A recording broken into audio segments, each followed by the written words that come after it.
कि फ़ौज और एस्टेब्लिशमेंट जो है, राइट, और आज के दिन को यौम एहतसाब के तौर पे मनाया जाना चाहिए, ये उन्होंने यौम निज़ामत के हवाले से, यौम निज़ामत के हवाले से उन्होंने कहा। तो आज भी क्या फ़ौज और एस्टेब्लिशमेंट उसी तरह से नहीं नज़र आ रही आपको? 1970 बाद से लेके आज तक देखिए, दो मार्शल ज़ियाउल हक का मार्शल भी है और उसके बाद मुशर्रफ साहब का पीरियड भी है।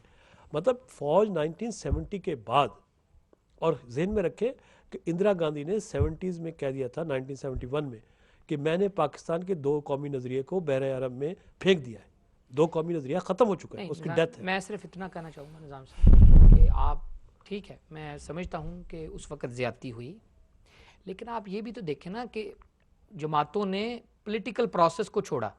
अब आप ये तो ना कहें कि मक्ती बानी बाद में बनी, इंटरफियरेंस थी हमारे बॉर्डर के ऊपर। देखें, इंडिया ने हमें कभी भी सही तरीके से तस्लीम किया ही नहीं।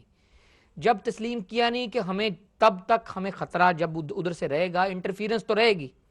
वो मैनिपुलेट, वो एयर करते हैं, वो फायर जो हमारे होती है अंदर, उसको हवा देते हैं, और उनका रोल भी आप नज़रअंदाज ना करें। वो एक मुसलमा बात है कि उन्होंने अपना जो तमाम असर और रसूख इस्तेमाल किया कि जहाँ भी उनको चंगारी लगी उन्होंने उसको आग बनाने की कोशिश की। आप ये भी तो देखें ना कि मक्ती बानी बनी। आप ये भी तो देखें कि लोगों ने पॉलिटिकल प्रोसेस छोड़ के आर्म स्ट्रगल शुरू की। आप कहीं भी आर्म स्ट्रगल शुरू करेंगे तो फौज कशी होगी, कहीं भी, ये तो नेचुरल बात। लेकिन मैं ये कहता हूं कि कसूर अकेला एक अदारे का या एक शख्स का नहीं है। कसूर उन लोगों का भी है कि जो मैंडेट लेके हायर मैंडेट के साथ बात करने से गुरेजा रहे। उन्होंने ये नहीं कहा कि हम इक़्तिदार नहीं लेंगे, हम उन्हीं को देंगे जिनके वोट है। कसूर उनका भी है जिन्होंने ये जाने दिया कि इसको जाने दें।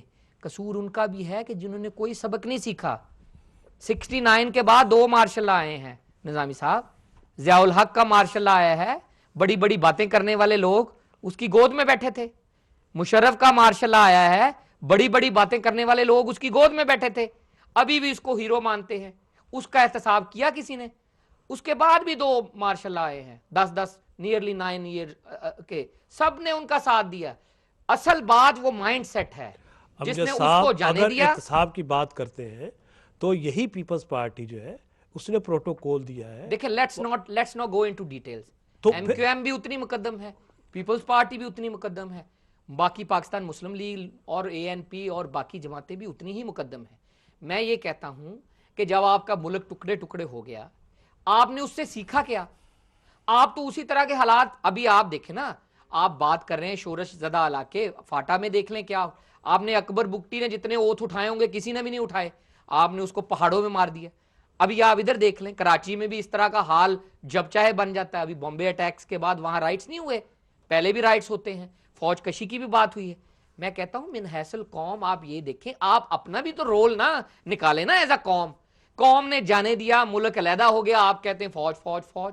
सियासतदानों ने जाने दिया, सियासतदानों ने कहीं ये नहीं कहा कि हम टेबल टॉक पे बैठेंगे, हम उनका इक्तदार तस्लीम करेंगे, हम इक्तदार नहीं लेंगे। आप मुझे सियासतदान निकाल के दिखाएं जिन्होंने ये कहा होगे कि हम, हमारी कम वोटें हैं, हम उनको इक्तदार देंगे। आप स्टैब्लिशमेंट का दिखाएं जो ये नारा लगाएं कि हम वायलेंस की तरफ नहीं जाने देंगे। हालात ये भी तो है ना जी कि जिन्होंने कहा था कि जो ढाका इजलास में जाएगा हम उसकी टांगे तोड़ देंगे। हाँ, ये मैं तभी कहता हूं कि मरूदे इल्जाम ठहराने की बजाय आप मिन हैसुल कौम सोचें। और लेट्स नॉट फॉरगेट, ये छोटी छोटी पार्टियां वाला निकाल दें ज़हन से। पाकिस्तान सब पाकिस्तानियों का है, सभी इसके मुस्तकबिल के बारे में सोचें। एक तरफ 60,000 के करीब अमेरिकन फौज नेटो फोर्सेस के साथ लड़ रही है, रोज बमबारी हो रही। इधर मुंबई में धमाके हुए हैं जिस तरह के हमारे मुल्क में कुछ 100 के करीब हो चुके हैं, लेकिन आपको उन्होंने डिप्लोमेटिकली, क्योंकि आप इतने फ्रेजाइल हैं कि आपको उन्होंने डिप्लोमेटिकली बीट किया है। आपकी सिक्योरिटी काउंसिल में रेजोल्यूशन होती है, आपका जो सबसे बड़ा अलाई है वो वीटो नहीं करता। अगर महमूदुर रहमान कमीशन का, जिसका आपने भी जिक्र किया अमजद साहब, कि उन्होंने कहा कि 1958 के बाद से लेके 1965 के वॉर तक, उन्होंने कहा शुरू उससे हुआ और प्रोफेशनलिज्म जो है वो फौज के अंदर भी खत्म हुआ। मेरा ख्याल प्रोफेशनलिज्म जो है वो सियासतदानों के अंदर भी खत्म हुआ उस हवाले, उसके बाद या आज भी।